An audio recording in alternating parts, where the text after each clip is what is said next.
He also got a new lawyer, and this person has a lot of experience in New York. So who is this person? She knows every corridor, every judge, every clerk in the courthouse. They found the 3D printed gun that he had on him when he was arrested matches the 3 shell casing.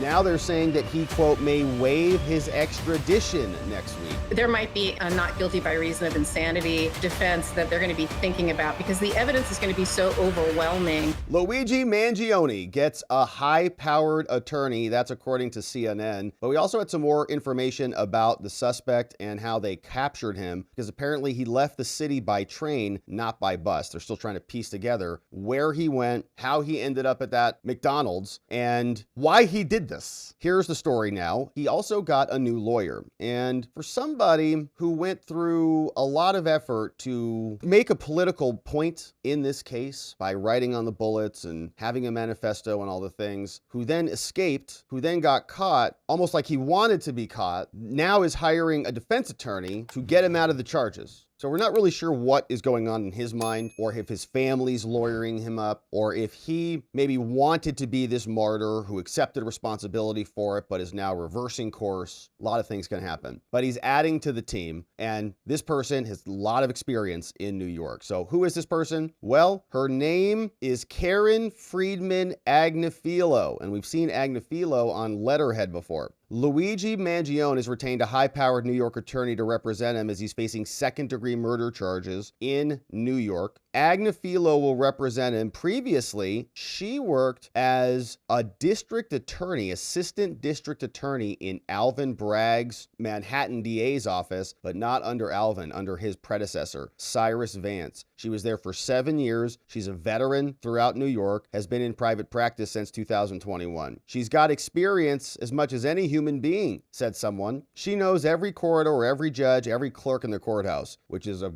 good value when you're in court. Friedman Agnifilo, who previously served as a CNN legal analyst, so CNN will get all the good details, all the juicy leaks and stuff, declined to comment, right? She's not talking about it. Mangione's new attorney will be taking on his case as investigators have amassed more evidence, saying that they found the 3D printed gun that he had on him when he was arrested matches the 3 shell casing. His fingerprints also match those that investigators found on items near the scene. The candy bar, I think it was the Kind candy bar. You want to have a Kind bar before you blast somebody in the back 3 times. The fingerprints and the firearm disclosures come as authorities dig into Mangione. Now they're saying that he, quote, may waive his extradition next week to go over to New York. Pennsylvania State Judge Dave Consiglio denied bail on Tuesday and then scheduled more hearings on habeas and on bail for the end of this month. With Mangione fighting extradition, a Pennsylvania court has given him 14 days to file the full writ, putting the burden on proof on those to say that they should have him detained. A hearing will be scheduled if he does, and we saw the order from the court. They've scheduled that.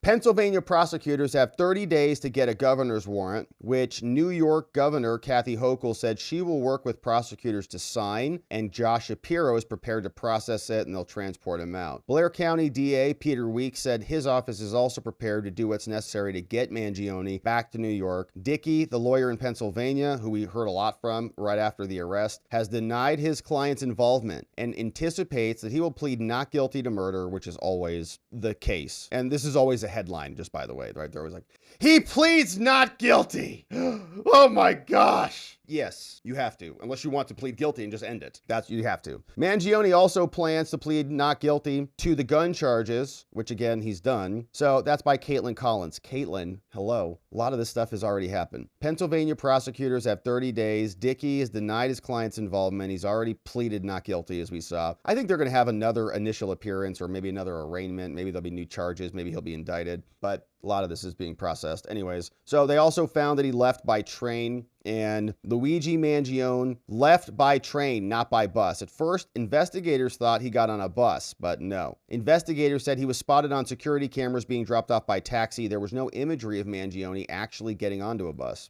Now police sources say there's new evidence. Video evidence that shows Mangione left the George Washington Bridge bus station, went south to Penn Station, left New York City by train to Philly. Then he spent several days traversing the state from Philly to Pittsburgh. He was apprehended in Altoona. Then he's in custody, denied bail in Pennsylvania, faces charges for untraceable ghost guns and so on. He may waive extradition as early as Tuesday. Indications are that he may waive, but that waiver is not complete until a court proceeding happens, says Bragg. The earliest court proceeding could be scheduled in Pennsylvania is Tuesday. So until that time, we're going to continue to press forward on parallel paths. Bragg said, we will be ready. Whether he's going to waive extradition or whether he's going to contest extradition, we'll see. Eric Adams says he believes Mangione was radicalized while he attended the University of Pennsylvania. Hilarious. Here you have a young man who went to an Ivy League school, came from an affluent background. This is Mayor Adams. All the things that many Americans would like to have, but found himself hating corporations and hating other things. We're radicalizing our children in general, but specifically on these Ivy League campuses. That's great. Mayor Eric Adams is blasting the Ivy Leagues. Good for him. Mangione's writings obtained by ABC, he's right, by the way. ABC News claimed that the U.S. has the most expensive healthcare in the system in the world, but ranks number 42. It is great. Our healthcare system is a disaster, obviously. Adams attributed the support that Mangione is receiving to anger and pain, and the left is just thrilled with this because they love cold-blooded murders in the middle of the street. So anyways, that's what the latest is. Now here's a report The on accused this. CEO killer may be getting ready to head here to New York, perhaps sooner than some expected, as I have exclusive new reporting about who will be representing him when he gets here. Tonight I can CNN report anchor. that Luigi Mangione has retained a high-powered New York defense attorney, Karen Friedman Agnifilo, to represent him best friend, as he's facing a second-degree murder charge in the death of the United Healthcare CEO, Brian Thompson. Viewers of The Source will be very familiar with Friedman Agnifilo, who was recently a CNN legal analyst, but she's also a veteran of the New York criminal justice system. She served as the chief assistant district attorney in the Manhattan DA's office for 7 years before going into private practice. As one longtime New York prosecutor told me tonight, she knows, quote, every corridor, every judge, every clerk in the courthouse here. And she will be taking this case on at a time when investigators have amassed new evidence in recent days, with police telling CNN this week that the 3D printed gun he had on him when he was arrested matches the 3 shell casings that were found at the crime scene in Midtown Manhattan. His fingerprints also match those that investigators found on items near the scene. This is all evidence that Friedman Agnifilo said before she was retained, I should note, could potentially be a problem. It looks to me like there might be a not guilty by reason of insanity defense that they're going to be thinking about, because the evidence is going to be so overwhelming that he did what he did. Interesting. Maybe it's the ayahuasca or the shrooms or whatever, right? Maybe there was some sort of temporary insanity they'll try to articulate. I don't know what the New York law is there on that, but interesting that she's saying that and now she's his attorney. Just today, we heard from the Manhattan district attorney who said that he could waive extradition, meaning he could be headed here to New York as early as Tuesday. My sources tonight on the breaking news are CNN's chief law enforcement and intelligence analyst and also the former NYPD deputy commissioner, John Miller, retired NYPD captain and author of The Guns of Antwerp, John Monahan, as well as former federal prosecutor and CNN legal analyst, Jennifer Rogers. It's great to have you all here, especially on this breaking news that now he has retained a New York attorney. Previously, he had Thomas Dickey in Pennsylvania, who we heard from this week, but everyone was kind of looking to see who was going to be representing him and taking this case on in New York. Tell us what that means as this comes at a time as we're hearing from Alvin Bragg about potentially waiving extradition. Yeah, well, the extradition piece in Pennsylvania is really a non-event. Most defendants waive it because all it is proving that the guy that New York wants is the guy that Pennsylvania has. It's just an identity thing. Yeah. There's really no question here when you see all the things that he was arrested with that tie him to the scene of the crime, we remember the same thing happened with Rittenhouse. Remember his attorneys were like, we're fighting this. They can't